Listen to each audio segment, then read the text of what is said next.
Good morning. I'm just going to triple check that we're all live and it's all good.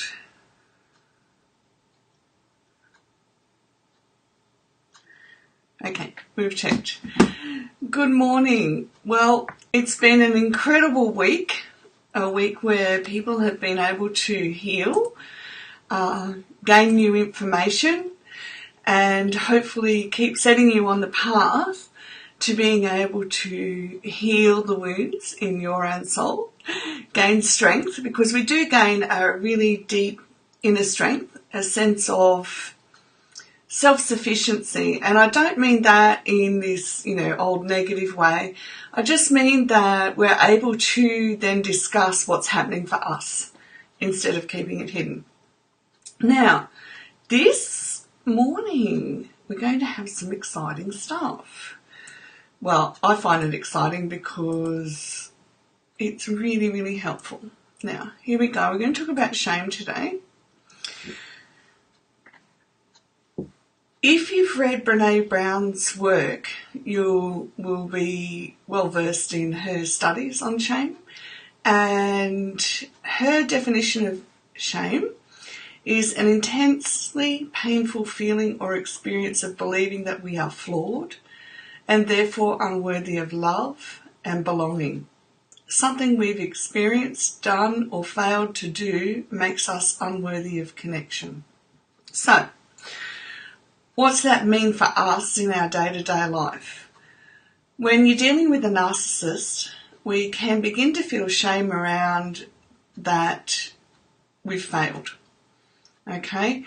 And that comes in and makes us believe that we don't belong. Okay, so we don't belong in the relationship, the partnership, the business, we don't belong in the family, etc., and on it goes. One of every human's greatest fears is that I am not enough, and this links into the shame, okay? So what we want to do today is have 5 tips for helping you recognise the shame.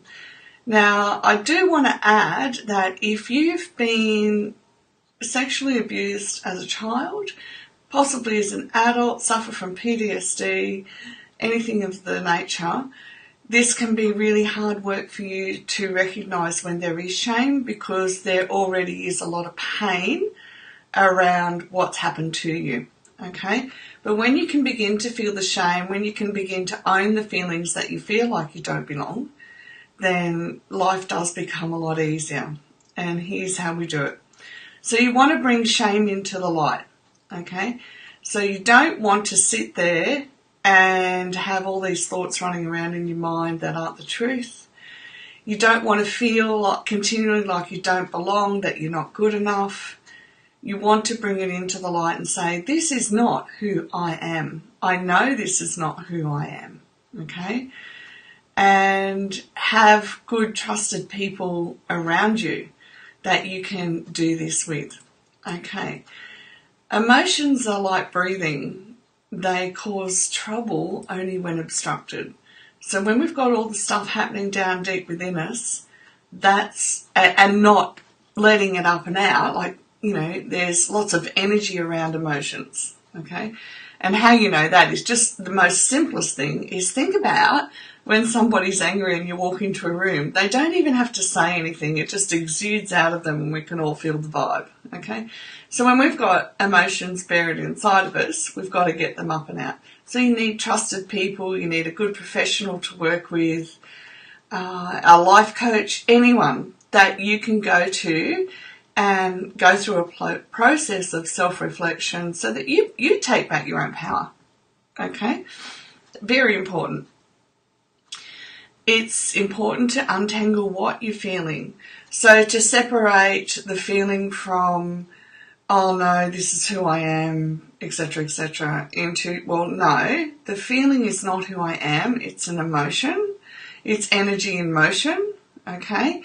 So what I need to do now is sit down and reflect who I am, okay, as opposed to what the emotion's trying to tell me. Sorry, I hope I'm not going too quick. And And there's a difference between what you're feeling, a difference between shame and guilt. Shame will say, this is who I am, and guilt says, this is what I did. So in order to separate them, you say, okay, identify what I'm feeling guilty about because this is what I did, and it didn't work out. And us getting used to being messy in life is a whole other chat show. But we don't need to feel guilty when we're learning from what we do in life. So when we get messy and make mistakes, it equips us in a toolbox. We get a new toolbox, okay, or a new tool for our toolbox in order that we don't go down those roads again. And we don't need to feel ashamed that we're in a process of learning because we're so human. And it's a good thing. Okay. And unhitch what you do from who you are. So don't have your identity wound up in your job, in your family, in your partner, your marriage, being a mother. That's not your identity. That's what you do. Okay? So we want to go, this is what I do. So this is what I do. But it's not who I am. Now, that takes work around your thoughts and your emotions, and it takes you being willing to know who you are. So who I am as an individual, I am not defined by what I do. Okay? Recognise your triggers. I can't emphasise this enough that you've got to be willing to be honest with yourself about what's triggering you. It's a long journey sometimes. Well, we feel like it's a long journey to recognise what's triggering us. So if you have an emotional reaction that's not filled with joy and happiness, a negative emotion, and you find yourself, so listen to your words, sorry, my hay fever's bad today. Listen to the words that you speak, okay?